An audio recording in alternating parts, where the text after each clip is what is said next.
Welcome back, and I'm so excited to have Martha Melendez here with me. I met her when she spoke on stage at the Women Up conference in Huntington Beach, and I just loved her story so much. I had to stalk her on social media because she told the most memorable story, I would say, and I'm gonna let her tell that to you herself because it is a very memorable story and it really helps put things into perspective about how much we have to be grateful for in this country and living the lives that we do. So I can't wait till she shares that story. But let me tell you a little bit about Martha. As founding partner of the Aspire Group with Angle Invokers, Melbourne, Florida, that is, not Australia, Martha Melendez has exceeded 10 million in transaction volume for the past 3 years in a row. She's also now a first-time author with her new release, The Aspiring Agent, from overworked rookie to real estate rockstar. And it's available on Amazon. And she has appeared twice on HGTV's My Lottery Dream Home. So excited to have you on. Thank you so much, Martha, for making time to connect and to share your knowledge and insights with the community, with the aspiring and newer real estate agents and professionals who want to be where you are one day, right? Who want to achieve all that you have. So I'd love if you can start by sharing a little bit about your start in the business. How did you get started? Did you start on a team or did you start with a mentor? What were you doing before and what really inspired you to get into the real estate business from where you were before? So what's your origin story, basically? Ooh. So I was a teacher. And actually, before I was going to school to be a teacher, and my husband was hurt at work. He was a mechanic, and he was under a rig, and he felt like the jacks were coming off, and he said he felt like somebody pulled him out, and the rig fell. It could have crushed him. It was awful, and so he went on disability for workers' comp, and workers' comp said, "Hey, the doctor said you can never turn the wrench again," and that was his passion. He loved, mechanics, and so I told him, "Hey, listen, we can pay for another avenue that you can study something else and get you going doing something else." And so he looked up, what could he do fast, because I was pregnant and we had a 4-year-old, and it's like, we need money. And so he looked up, he said, well, I could take a class at the college for real estate. And I was in school at the time. And he said, hey, can you hold my spot until I could get this approved? Well, long story short, they never approved it. And I got stuck in what I called the stupid class because I didn't want it. I was going to school to be a teacher. And this was, taking one of the classes that I really needed to take. And I was so upset, right? And I'm there taking this class and I'm like, oh, why am I here? And then the teacher was amazing. And she started talking about the Binder Boys and the history behind Florida real estate. And I am a history, it had me a hello with the story. And so short, I finished the semester and I was going to sign up to go take the test. This is back, 2000. Oof, a long time ago. And I started listening to people. Oh, that's a really hard test. You should maybe not take that test. It's a hard test. And so I allowed other people's opinions stop me from actually signing up to take the test. So I never took the test, which was so sad, right? So I was like, well, I was going to be a teacher anyway. So I graduated. And when I finished, I still had that inside of me. You should get your real estate license, because when my husband and I first moved to our county, we started looking for houses, and sadly, we were directed to a place where the agent thought that me and my husband belonged, right? And we were the whole transaction was just not a happy one, right? And so I was like, what do I have to do to become a realtor? Because I can't have people have this experience that I just had. And so I signed up to take the class again. I didn't tell anybody. I said, I don't want anybody in my head. I'm going to go take the class and take the test. And I am going to be a real estate agent because there's people out there that need my help. And so I did. and that was in 2005. Oh wow, that's a great story. It's a crazy story, but I think there's a lot of lessons in that like, a lot of times things that we think are there to harm us, it's actually there to help us. And that like in these tragic or traumatic events, a lot of times good comes out of it, and hindsight is 2020, right? If things didn't happen and unfold the way they did, you wouldn't be where you are today. So that's a great, like, I think lesson in life, not just real estate, right? So, and Right. yeah, and the purpose. I love what you said about the purpose, because I think that is something I really resonate with, and that like people that are the most successful that I've witnessed and observed, and me personally, you're driven by a purpose, and your purpose was to help people like yourself to be treated fairly and equally. And that is far beyond anything that money can drive you, because money doesn't really drive you the way that people think. Like money as a motivator is not strong. It's very weak actually. And so I love that you have that purpose of like helping your people, helping your community. And that's amazing. And did you start with a mentor on a team, or you just kind of started on your own? No, I started on my own, and quickly realized I needed to, I get my energy from people. And the brokerage that it was very small, and I was like the only agent there. So my friend was like, "Hey, I work for a national company. Maybe you should come here because there's a 7-day training, and you'll learn everything you need in those 7 days." I'm like, "Okay, let's give it a shot." And so I went there, and the training was really good. But after the training, I was left alone again. And so I still didn't know what I was doing. I'm like, okay, I got to take this. I didn't know how to show a house. Like, how do I do this? Is there somebody that can go with me? There was nobody, right? So I had to kind of learn the hard way. But I'm kind of glad, because I just went back to, if I treat people good, if I treat people from the heart, and if I meet the need, and I make sure that they know that they are loved. I'm like, I love you. I'm like, I'm gonna be your friend forever. And so that and that's kind of how I started. And I just wanted to protect, whether it's the buyer or the seller.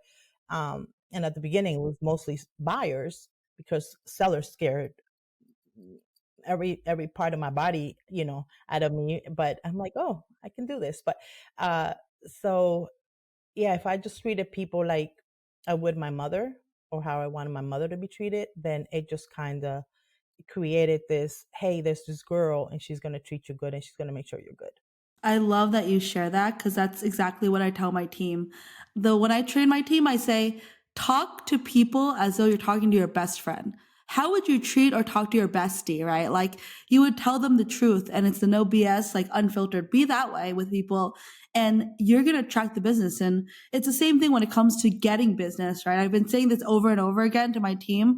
It's like, sales is not difficult. You can sell without selling if you do three simple things. It's all you have to do. Add value, care the most, solve problems. That's it. Those three things, you get all the business. Just like you said, right? Just love on them, lead with love, lead with that kindness, lead with care. So I love that you share that. And I love that we're like kindred spirits, right? It's like every time in Angle Evokers that I meet people, it's always like that. It's always like this love and warmth. And that's what I love about our like, I don't know, our community, our family. I feel like it's like the EV family, right? I mean, this is a little bit off track, but I would love to hear, like, how long have you been with EV, and like, what's your favorite part about it? Because my favorite part is definitely the people. Just like you say, I get energized by the people in the EV community, and I feel all this love every time I connect with people in the EV community.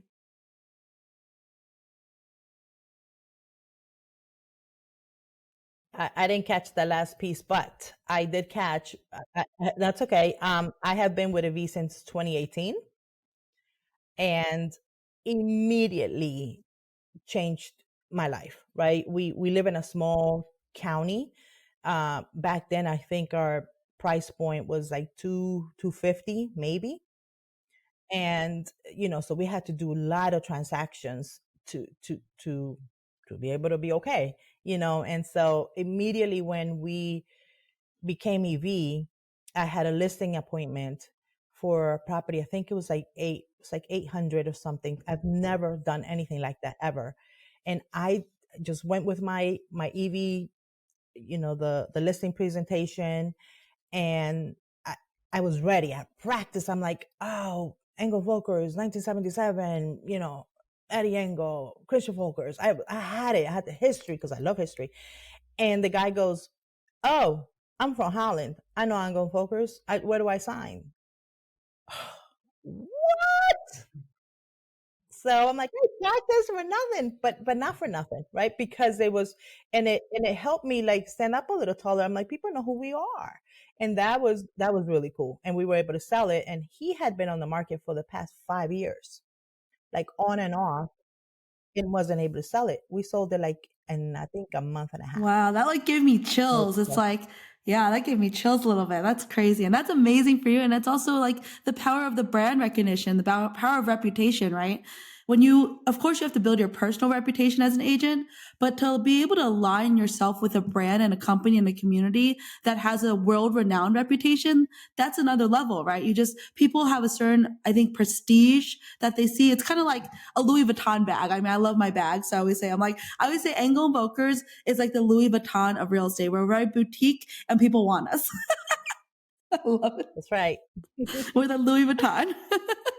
And what I love most about is that every home is a mansion. So we're not just yes, Anglo Focus is luxury, but it's luxury at every price point. And that, oh, you had me a hello with that. I'm like, I can help all my people.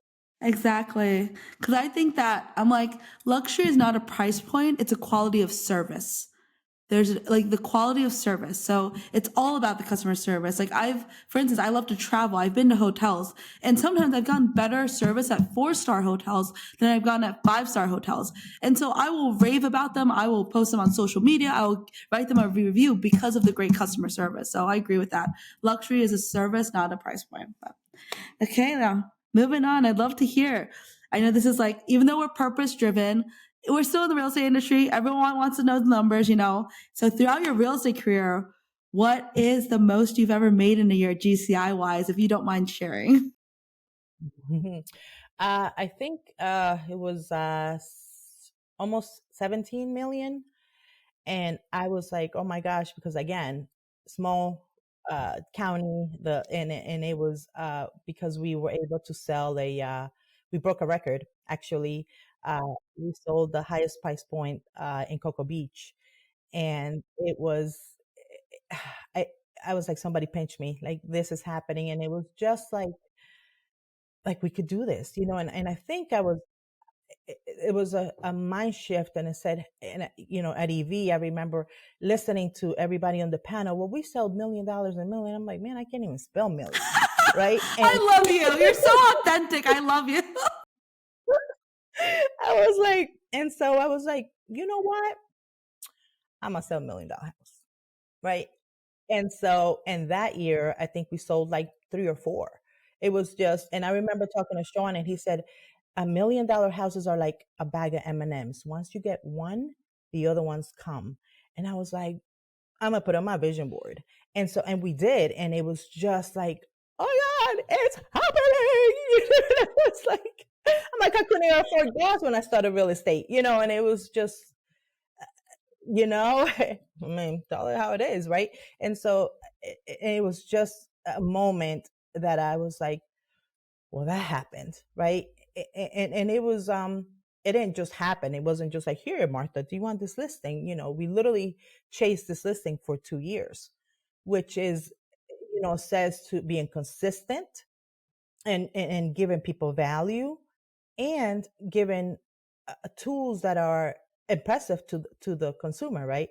The seller, who's now my friend, said, you were so consistent, and you gave us beautiful material that she's kept everything that we gave her, because everything was, and then we were, again, she was another one that her house was on the market for a couple of years, and I think we sold it like in 3 months. And I was like, I can't, and then I was down, I had surgery, I couldn't be there. It was like a whole thing. And I was like, I maybe sell my house from my bed. But it was just the tools and technology that we have with Angle and Focus definitely elevate us to a level that I couldn't, it with all the other places. And it just it gives you that confidence, and to know that when you, because I told the seller, I said, hey, I leaned in, I said, I'm going to sell your house. And I believed it with every, and then she said, when we were closing, said, remember when I told you that I was going to sell your house? She said, oh, I do, because I believed it.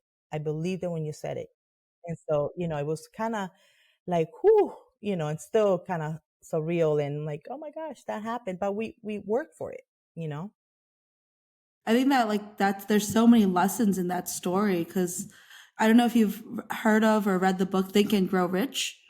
But I think what you're saying speaks a lot to that, about how it's basically like, if you believe you can't, then you can't. But if you believe you can, and you have the desire and you take action, it's that perfect combination of that belief, that desire, that action, and then things just fall into a place when you have all that together. Usually when people don't achieve their goals, it's because they lack one of those components, where they don't believe it, where they don't have the desire. Basically, they call it faith, desire, and action, right? Those are kind of the three things: to have faith, desire, and action. And you had those things. And that's how you're able to do what you did and be where you are right now. So I'd love to hear, actually, what was the most expensive property you ever sold? And can you share the story of how you got that particular buyer or seller client? Well, it was that same house. We sold it for 4.3 million, and we were, we would watch it. We watched uh, I guess the pattern. We would go on the market for 6 months and off for 6 months. We'll go on, so we would watch it and trust and believe. We had it on a vision board. We're going to sell the house. We're going to sell the house, right? And so we would send material, and she listed again with somebody else. And so we stayed and we would watch it. We're like, okay, all right, now this is gonna be a little funny. So one day, I took vision board all the time. So yeah, we were on our way to the house. We were like, you know what, we're gonna go drop something off. We made this big package. We had a GT magazine, the video brochure, like we had all these things, right? We're like, you know what, I want to give it to her in her hand. And so we go there, and it was a fence, so you couldn't just walk up to the door, right? So we were on our way, and I was talking to Steve, and I said, let's visualize. As we're getting there, the gate's going to be opening and they're going to be coming out, and then that's how we get them. We go and so we had this whole thing, and so we're like, okay, visualize the gate opening, right? And we turn the corner. Girl, I kid you not. As soon as we turn the corner, here goes the fence, just like we visualized it, right? I think it was like August, July, August. And if you know Florida, it is hot. And I got menopause, so we're hotter, right? So, I love you your know, authenticity and how honest and real you are. well, listen, that's all I got, right? And so I tell Steve, I'm like, go ahead, pull out. So he pulls into the parking. I get out with my bag, now literally running behind this guy. He pulled out and was driving. Here I'm running and I'm sweating and I'm running and I'm gonna just wait. And he stops and I'm like, let me get the sweat off my face and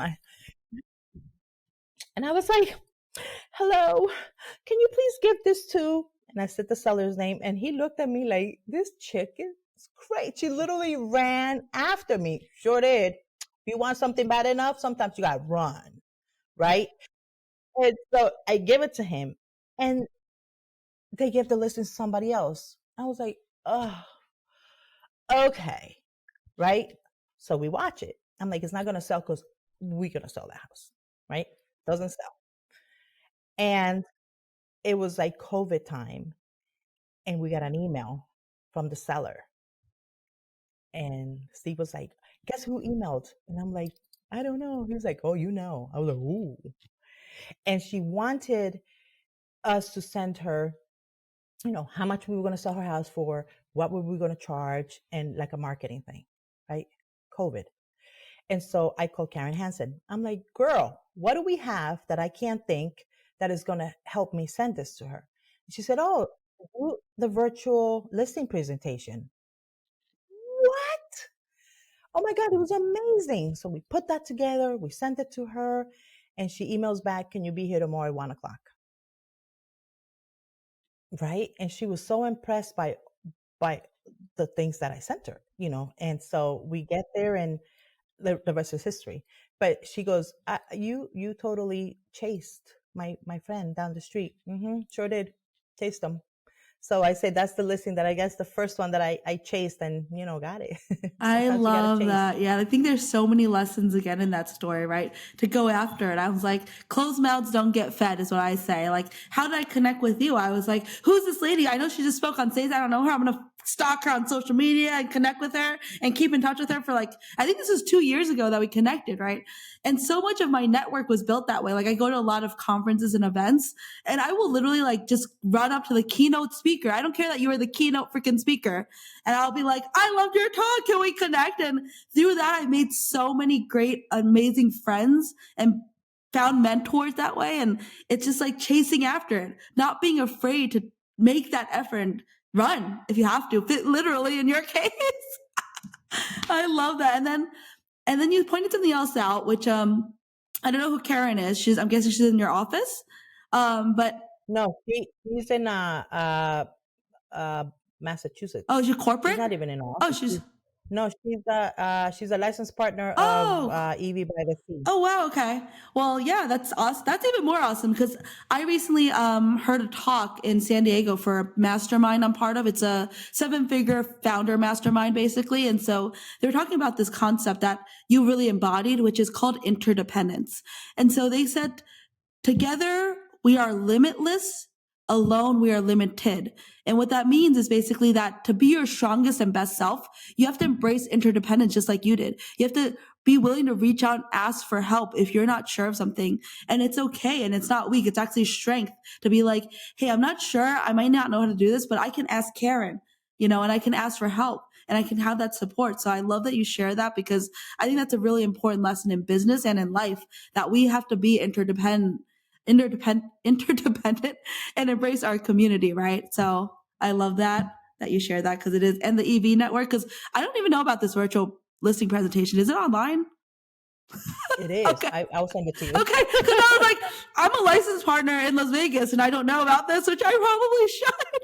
See, I'm learning. Really good. I'm learning. I got you. Yeah, I know. It's interdependence. I'm like, can you help me with this? Because I don't know what you're talking about. And I was like, it sounds awesome. I should probably know as a licensed partner of Las Vegas and Henderson. My bad. Tech is clearly not my thing. This is why I have IT support.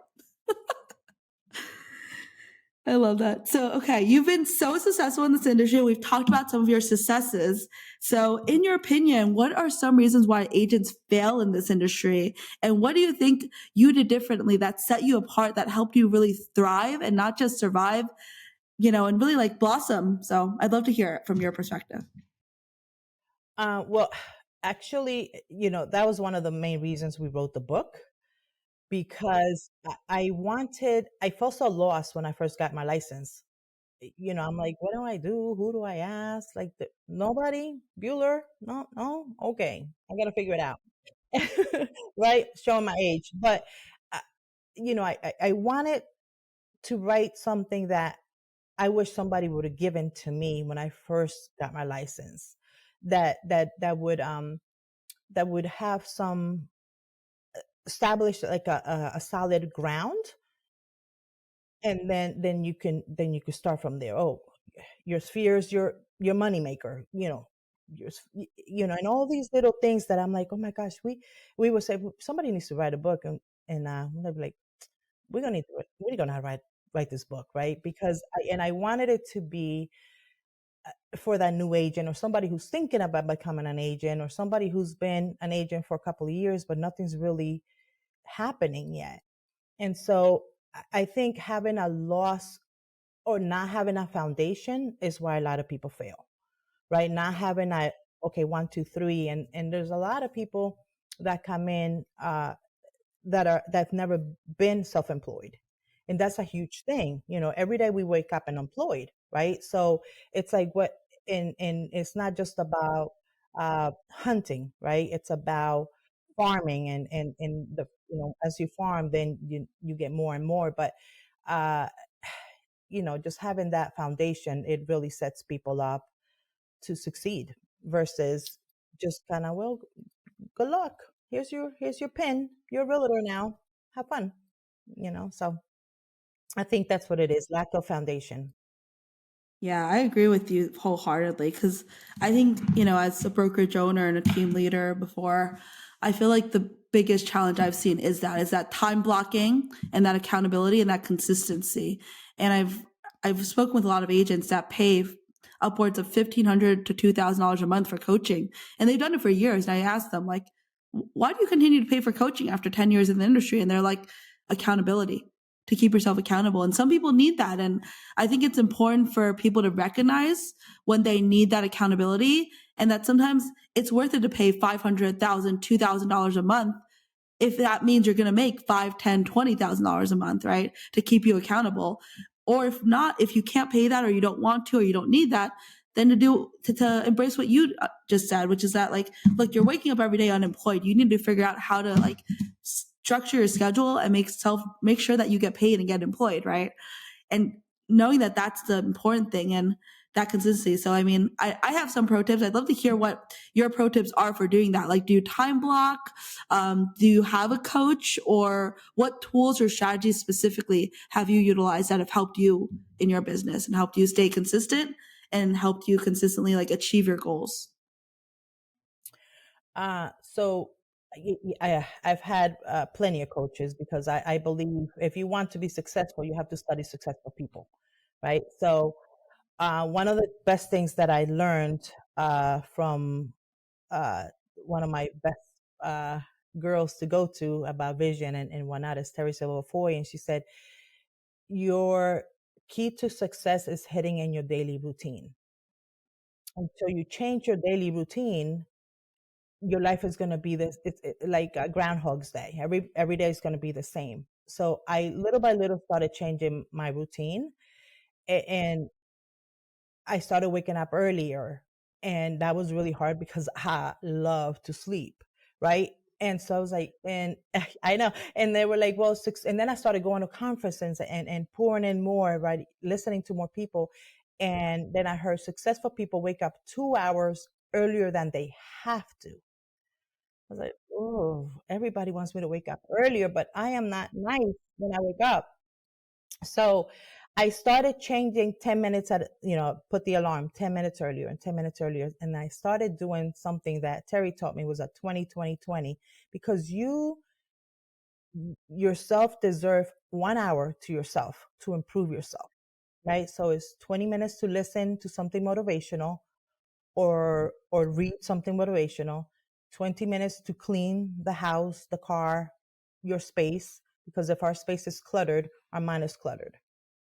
Gotta have a clean space, and 20 minutes to exercise. Still kind of working on that, but I try. So but I think that once I started doing that and waking up earlier, and it became kind of,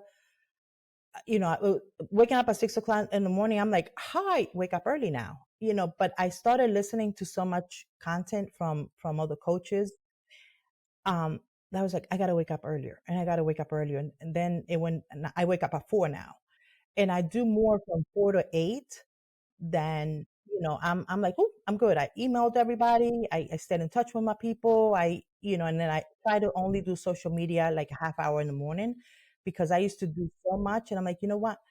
I'm wasting time here.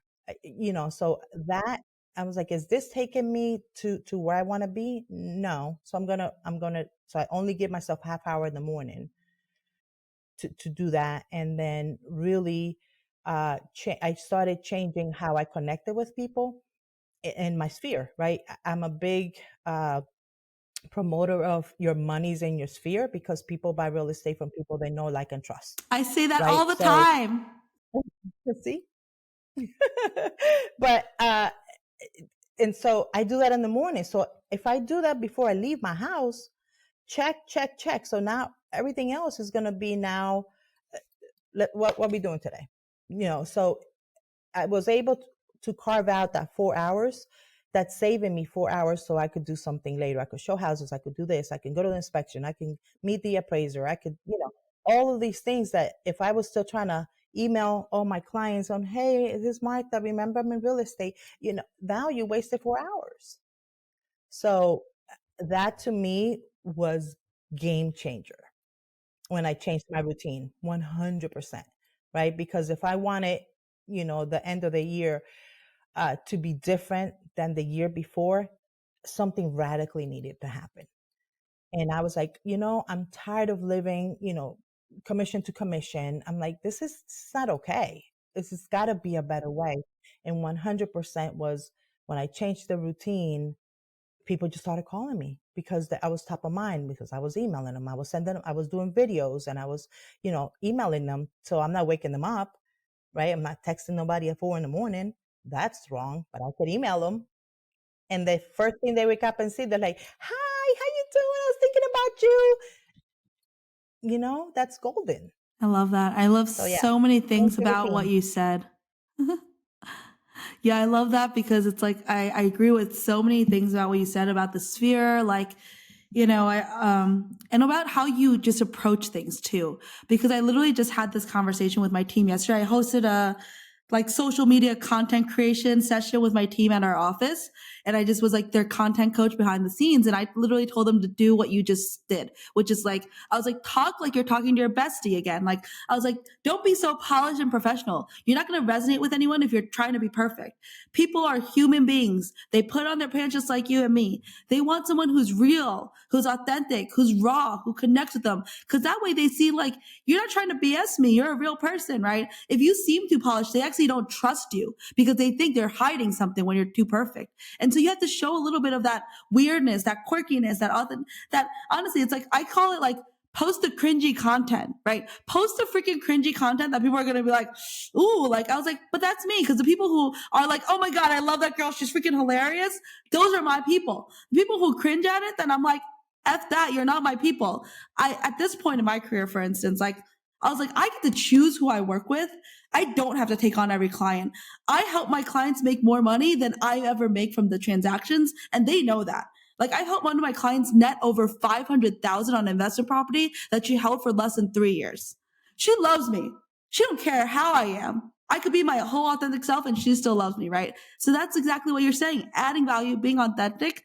And I'll share a prime example of this with you. I got a $2.7 million listing for my team without pitching. So my friend called me and was like, hey, can you come over? I just want to, I'm thinking about selling my house. I'm not sure yet, but I was like, you're literally the only person I'm calling. And so I went over with my team because I actually do commercial real estate. So but he knows I do commercial real estate, but he knows I own the residential brokerage.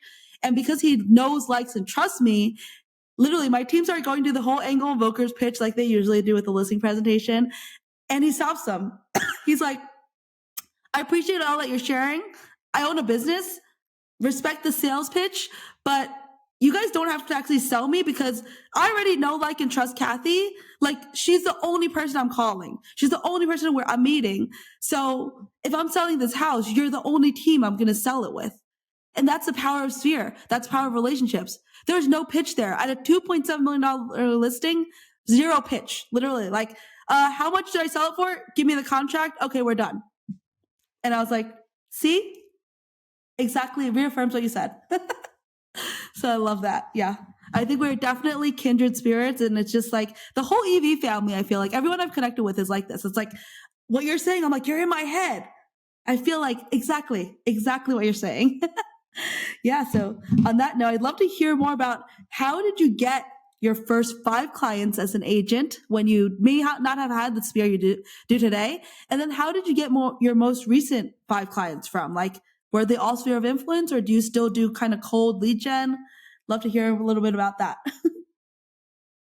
So when I first started, I would sign up to do on duty desk person. I haven't done that in a long time. Floor time. There it is. And so, and there was somebody that walked in and didn't speak English. And so they were like, "Oh, I think we have a new girl, and I think she's Spanish." So they went and they got me, and so I started working with him, and he was a cash buyer, and I'm like, "Oh my gosh, I don't know how to write this offer. Somebody help me," And so, but and he bought. He's still there. That was in 2005, and so he's still there. So that was and then I stayed in touch with him. Hey, how you doing? How's the house? How's this? How's that? And so um and then the other ones I believe were open houses. I became like the open house queen. I'm like, listen, I don't have any business right now. Can I host the open house for you? And then once they would come in and they didn't, if that wasn't a match, I was like, let me tell you, what do you need? And blah, blah, blah. And I was like, oh, you're going to be my buyer. Yeah, you love me. I love you. I love that you So, lead with love. I love that you lead with love. That's how I am too. so that was my first five, just like that. And then they became part of I will connect with you and I will stay with you, and how you doing, and does your son have soccer? My son plays soccer, and it was kind of, you are now my friends, and so and then the last five have all been repeat business, past clients. One of the ones that we just listed, actually one of our preferred lenders gave her my name, said, she was she was listed and it didn't work out, so she says, I need somebody who's going to sell my house. She says, you just need Martha. She'll sell your house. And so a lot of word of mouth. I remember when I first started working with Marcy, our licensed partner, she was like, oh, let me see your card, like, what do you do for business? And I was like, I pray and God makes it happen. So she was like, what? I said, yes, I pray. And she was like, okay. And so I've never bought Zillow leads. None of that. So I just pray. And God makes it happen. We are definitely kindred spirits when you shared all of that. I was like, there's so many things there that resonate. I grew up super Buddhist. My mom actually is so Buddhist that she started her own Buddhist temple here in town. We literally have a temple. So I'm super spiritual and religious, and we built our portfolio from $5,000 to over $20 million today. We have an investment portfolio of over 100,000 square feet. We're first generation immigrants. And she swears that it's because Buddha, God, universe, the higher power blessed us, because she's like, we worked hard, yes, but a lot of people work hard. And not a lot of people worked hard and got where we were. We are from where we were as first generation immigrants. And so she's always raised me to be like, you need to thank God, you need to thank Buddha. In Buddhism, we're very open. We're not like, oh, Buddha's the only way. We're like, God, Buddha, the universe, whatever it is, right? You believe in, but you need to understand that there's something greater than yourself, and you need to embrace that and appreciate and be grateful for that. And that's how you're going to get more blessings in life. So I'm on the same wavelength as you, girl. I'm always like, thank you. Anytime something good happens, I'm like, thank you, universe. I appreciate you. I appreciate the blessings and the lessons. Amen. That's right. Yes. And so the rest is history, right? And I too, I came from Colombia when I was 13 years old. So I couldn't speak English, and I was like, I need to speak. And I kept crying to my mom. I'm like, why are we here? I want to go back home, and people are mean, and I don't know what they're saying, and they're pointing at me, and they're saying, oh, blah, blah, blah, blah, blah, blah, Colombian. And I'm like, they're talking about me, but I don't know what they're saying. And I was like, I have to learn English. I was like, I guess we're going to stay here.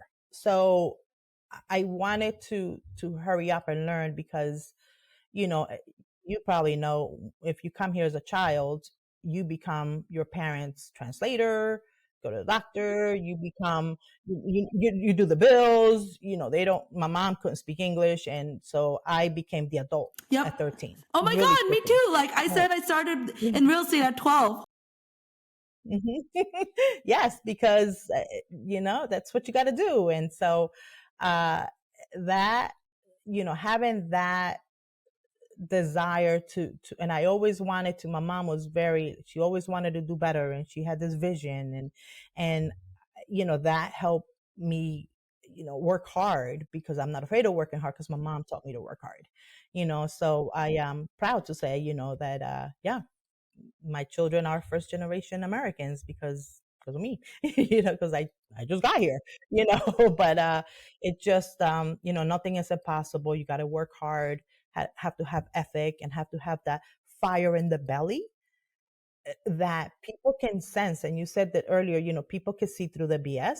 I could try to pretend I'm somebody that I'm not, or I could try to, you know, but unless you're your true authentic, people see right through that. And they're like, and you can't be that same person all the time if you're faking it. Right. That's why I was like, I'm gonna just be me because everybody else is already taken. So I'm gonna be the best Martha that I can be. And that's it. That's all I got. Exactly. I'm the same way. I'm like, I've just, this year especially, I've learned to embrace extreme authenticity. I used to I was authentic, but to a degree. Like, I felt like I still used to filter myself and feel like people are going to judge me. Like, I need to be professional, right? Or, like, professional. What is professional nowadays, right? And I have to act a certain way so that because I'm the leader, I'm the owner of the brokerage firm, I'm like, I have to have a certain image. And then I joined this group. It's an international mastermind group for entrepreneurs who have achieved over 7 figures in revenue. And in that group, I've met the most amazing and authentic people. And one thing they shared with me, the key to success and the key to scaling from 7 to 8 figures, which is my next goal, is achieving actually 8 figures in revenue. Is authenticity, is embracing extreme authenticity. The people my mentors one of my mentors, she has founded and sold 3 8-figure businesses, and she is the most authentic person you will ever meet. I literally was like, she's like, stop calling me your 8-figure mentor. Start calling me, your mentor, the lady with the big dick energy. And I was like, okay. I was like, BDE, I guess. she's like, I love you. You're my bitches. And I was like, okay, this is real authentic now. But you know what? She's founded and sold 3 8-figure businesses. She can say that shit, right? Nobody cares. They're like, she's not trying to impress anyone. She doesn't have to work for the rest of her life. Like, she's doing this because of the goodness of her heart. She's volunteering her time to mentor me and mentor other 7-figure female founders so that we can get to 8 figures, solely because she's like, I just want to see more women at the top. She's like, there's not enough women who have achieved 8 figures in revenue, and I want to be that person who helps them. And I was like, you know what? You inspired me so much that literally this year I'm starting a female founders foundation, and I'm doing exactly that, but I'm doing it for 6-figure founders. So I'm like, if you make 6 figures in revenue right now, I'm going to help you get to your first 7 figures in revenue. And I'm doing that because of her. And she's actually serving as the chair of my board. But again, that authenticity, right? That's how you get to that level. If you want to attract your tribe, your ideal client, those relationships, your community, learn to embrace that authenticity like you have, like I have. And I want these newer agents and these aspiring agents to hear this message because I'm like you, right? The reason I'm doing this is exactly the same reason you wrote your book. It's because I was like, I want to provide what I wish I had early on. When I was scared to be myself, when I was ashamed of being Asian, honestly, when I thought being Asian was like it would be like hinder my success because I'd be like, it's all fucking male, pale, and still. I started in commercial real estate where it's all fucking white men. And like, no offense to white man, my husband's a white man.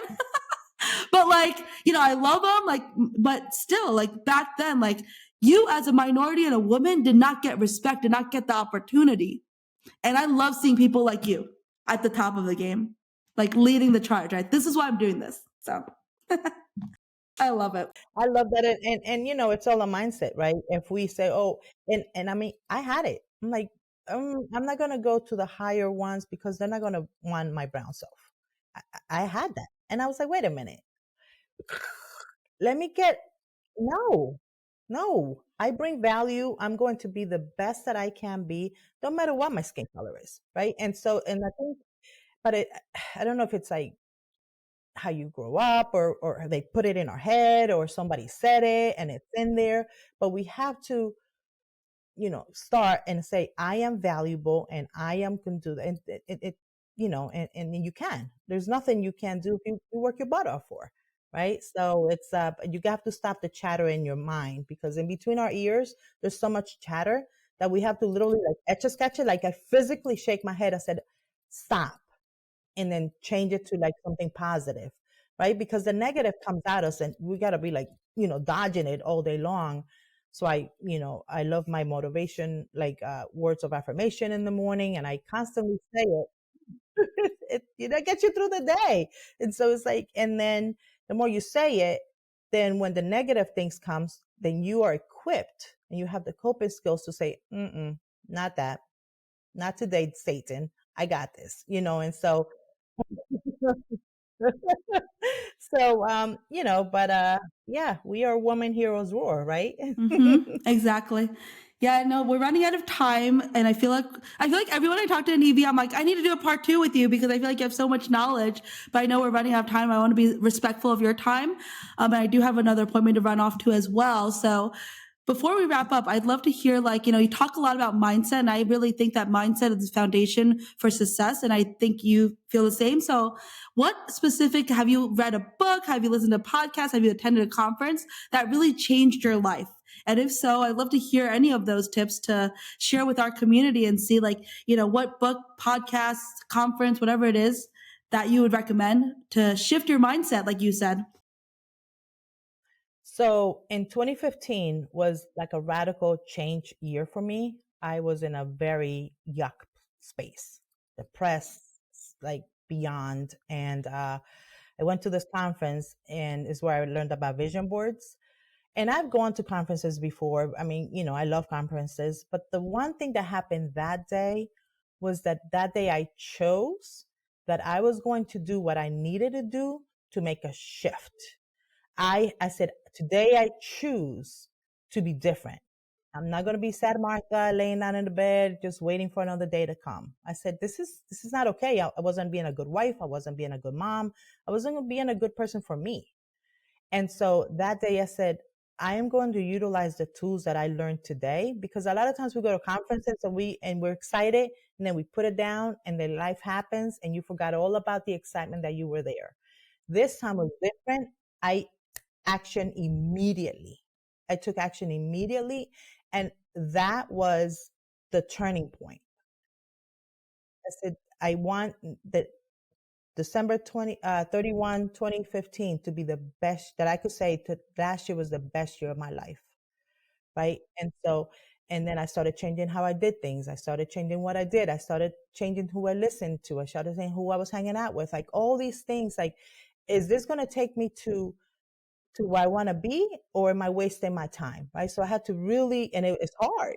It's hard to like look at your day and say, what do I need to get out so that I can, I have this vision, and I'm like, is it getting me closer to my vision or farther away from it? So I had to like really take stock of my life and said, okay, I don't need to watch TV. I don't watch TV anymore. Right. And it's like, everybody's like, I'm binge watching this. I'm like, read a book. What are you doing? You're looking at somebody else's live their best life, so so it's like, and it's time now to take action, because you know what? We're getting older. We're getting older, and the people that are behind us, our children, now my grandchildren, are looking to see what You I'm have doing. grandchildren? What's Wait, y'all I, are doing. I gotta stop you there. I can't believe you have grandchildren. I was like, what? I do. Two of them. They're 7 and 8. And and I did not have my daughter when I was 10. Sad to say. But it's, you can go to all the conferences in the world. You can talk to a bunch of people. You can have the best mentor. But until something changes here and here, and you get the fire in the belly, nothing's going to change. And we need to stop blaming other people. Well, I don't have it because my broker didn't give me leads. I didn't have enough because, well, they didn't call me back. Like all these excuses. My pastor says the best: armpits and excuses have one thing in common. Oh, two things in common. Everybody's got two, and they both stink. So it is time to. And I love that he says that. I'm gonna have to quote you on that one. But it's true, right? Everybody's so quick. I mean, me included, and it took me a while to stop blaming people. What? Oh, I didn't do it because they didn't call me back. Well, I didn't do, my broker, this, that, they're supposed to be giving me leads. Where are these leads? No, you are the lead. you go talk to people, you go share your story, right? And then there's value in that. So, stop complaining and just do the dang thing. Just do it, So, yeah. So not just one conference, but a mindset change. Yeah, I love that. I had to take some notes, my scribbles. But I agree with you. Again, I agree wholeheartedly. Like, having that right, it doesn't matter if you have the right mentor, if you go to the conferences, it's about taking action immediately. And actually, it's so funny because I noticed the same pattern that you noticed. And Lisa and I noticed this. And so, what we're actually launching, this is like a teaser, right? We're actually launching this probably Q3 or Q4 of this year, where we're creating a mastermind group, but it's about action and a workshop kind of model. So it's not like learn, learn, learn. It's like you're going to learn it and you're going to execute this right away. Like while I'm looking at you, so that you don't wait and take notes and be like, I'll do that tomorrow. No. Guess what? I'm going to teach you a marketing strategy and you're going to do it within the next half hour. While we're here on this call, on the Zoom call, I'm going to look at you and be like, take out your phone, put yourself on mute on Zoom, shoot a video about your market and post it on your Instagram right now. Like literally that kind of challenge so we're going to host that probably starting Q3 or Q4 of this year. And that's what this whole, because this whole Real Rich Woman is going to spin off into, because I've noticed the same pattern and I've noticed the same need where it's like, people need the accountability. People need to be like, take the action, execute. Don't just learn. Learning does nothing if you don't like implement, right? So that's so important. Yeah. I love what you shared and I agree wholeheartedly and I want to show you it. It's like literally 2 feet from me. I went to a vision board workshop. Oh, I love it. And so I was like, I leave this by me like all the time. And literally like, it's like, this is part of it. It's unlock opportunities for others. Yeah. So this is my whole thing. And spread love through giving. Like, don't wait for opportunity, create it. And these are my like themes this year: to unlock opportunities for others, spread love through giving. And all of these are literally like what you just said. Instead of planning, take action, and the universe show me how good it gets. I know, like this is like so much in alignment. So I'm so grateful that you took the time to sit with me and just chat about your experiences. And I hope, are you going to be here for EVX? Do I get to see you? I'm hoping so. Yes. I get to see you? Yes, I am hoping so because we have a date. We got to go chase the sushi. I was like, I need some of that in my life. Yes, we do. And then I'll have to keep in touch with you because we are separate from that mastermind later this year. We're thinking about it. We haven't confirmed it, but we're thinking about launching actually a mastermind to help women that are already top agents like yourself. And it's a peer-to-peer value exchange where we are going to basically have only top agents. You're going to have achieved over 15 million in sales volume in a single year, or have a portfolio worth over $10 million, because our goal is to help you double that and either hit like 30 million in sales volume or hit 20 million in portfolio, because Lisa and I have both done it before. And so we're like, let's help women get to the next level and break through those barriers, break through those limiting beliefs, like you were saying, and provide the connections. I think that's the important part too. It's like what you mentioned about sphere of influence. It's all about who you know. And so we have the network, but I'm willing to share. I always say my network is your network if you're in my circle, right? If you're in my circle, it's all love. So I don't mind being the connector. I've connected a lot of my friends with like billionaires that are my personal friends, with 9-figure founders that are my personal friends, because I'm like, look, I love you. I know you. I'm happy to connect you with someone I know. It's all love, right? So yes, thank you so much. Well, if you have some investors, we have an amazing investment opportunity. So I'll email you. Oh yes, email it to me, because I have so many investors in my network like that are always sitting on probably 7 figures of cash that they're just like, if you have a good opportunity, call me. We have one. Okay. I'll email you. Email me. Yes. Let's get a deal done. Yes. That'd be amazing.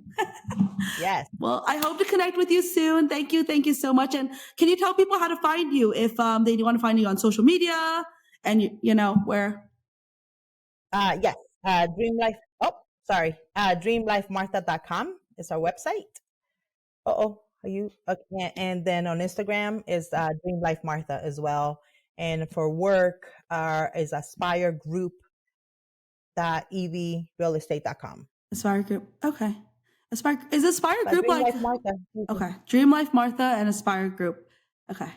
Yes, Awesome. Aspire Group is our group that we have for work. Okay. Were Hmm. you in a did you have your own like company before that or something? Or did you create the Aspire group when you joined? No, in within EV, I need people in my life, right? Because I work best when I'm with people. Me So I've always had too. a partner.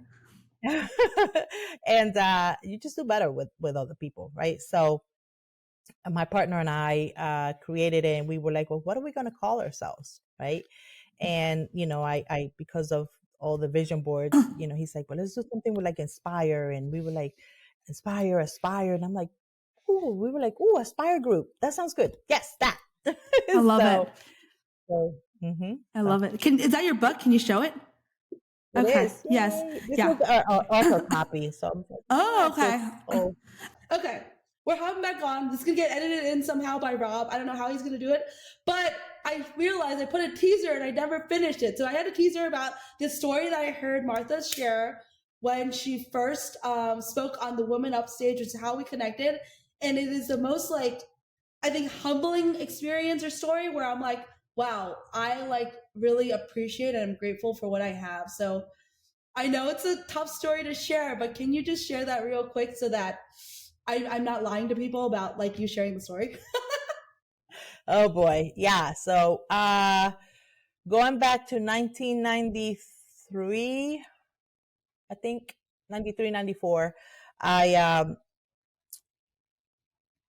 we rented. I was with my first husband, no longer husband. Uh, God. And we rented a room from someone who was renting a 3-bedroom apartment, but this room didn't have access to a bathroom. And they had a rule: you can come in the house and use the bathroom if you come before 10 o'clock at night. Well, I worked as a hairdresser from 8 to 3, and then I took that was in Brooklyn, New York, and I took 2 trains to Manhattan to uptown somewhere, and at Harlem. I worked in Harlem, and then I worked there from 4 to midnight. And by the time I took the subways back home, it was like 1 o'clock in the morning, and I will walk, and fun fact, I was 6 months pregnant on top of that. So pregnant women have to go to the bathroom a lot. So unfortunately, I didn't have that luxury because it was past 10. And so I would come home and literally have to, yeah, Folgers can became the toilet, and it was and that is my grounding. Whenever I'm feeling like my ish don't stink, I am grounded. I'm like, girl, you were just peeing in a can 2 seconds ago. Right. And so I was not prepared for that story today.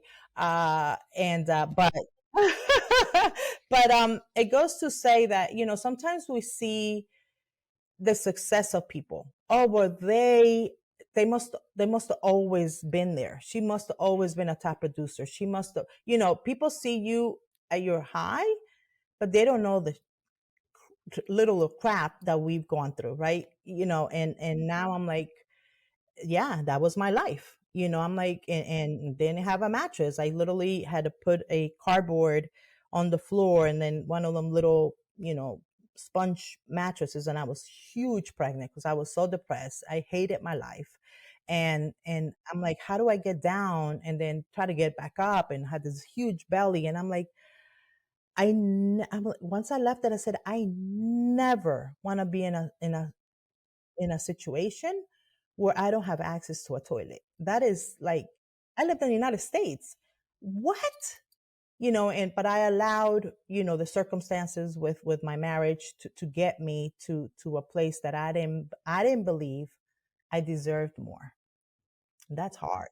And I believed it because he pushed it in my head, and you're ugly, you're not worthy, you're blah, blah, blah, blah, blah. And I absorbed it like a sponge because I was like 19 years old.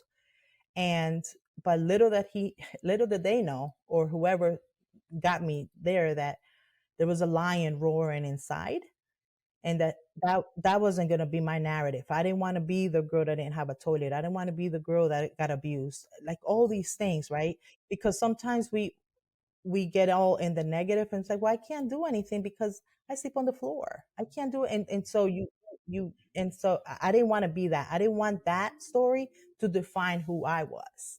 Right. And so against all odds, and I was like, and then I married my husband, who was we went to the prom together. That's a fun picture. But and he empowered me. He said, "You are more than enough. You are, you're beautiful. You're this, and he just pumped me up with all this. Then I started believing it. I'm like, maybe I'm kind of cute, you know? So, um, it, yeah, but I never forget where the heck I came from. Right. I remember being in that space and I'm like, now looking back, I'm so glad that that happened because now I can be grateful for the things that are happening now, right? And I could be like, I came from this, and I don't share that. That was the first time I ever shared that story. I was like, I'm never going to share that story in my life. That is like, and the thing for Women Up was like, share when you owned when you found your voice. And I said, well, you know what? Let's take it and say when I lost my voice, when I was in an abuse relationship. And I was like, you know what? And sometimes we have to talk about the yuck because that might help somebody. If I could tell my story and it could help one person say, well, if she got through that, I'm gonna get through it too. And it's being vulnerable. So I don't like to tell that story. I listen, and my children didn't know that story. My children didn't know that story. They were like, Mom, you peed in a can? What? I was like, yeah, but that's not me anymore. Right. So that's not we don't live like that no more. So thank God. Right. So thank you for making me relive all that again. I'm You're buying the sorry. sushi. I'll buy I'll buy you the sushi. But I mean I asked that story because I believe what you just said. And I'm the same way where there's things that are very uncomfortable for me to share sometimes. Like, like I mentioned earlier, like going through depression and going through these things. But it's like, if this can help one person when they're in that lowest point in their life, when they're struggling, when they don't see the light, or they don't know that they can see the light or be better or do better for themselves, then it's worth it. Then it's worth it for us to be vulnerable, to share these like experiences, because our goal is to like inspire, to lead, to be that beacon of light and light the way for others, because they want to see people like us. They want to see people like us thriving and at the top. So thank you for sharing. And I know that was uncomfortable, but thank you so much. I love you. I love you.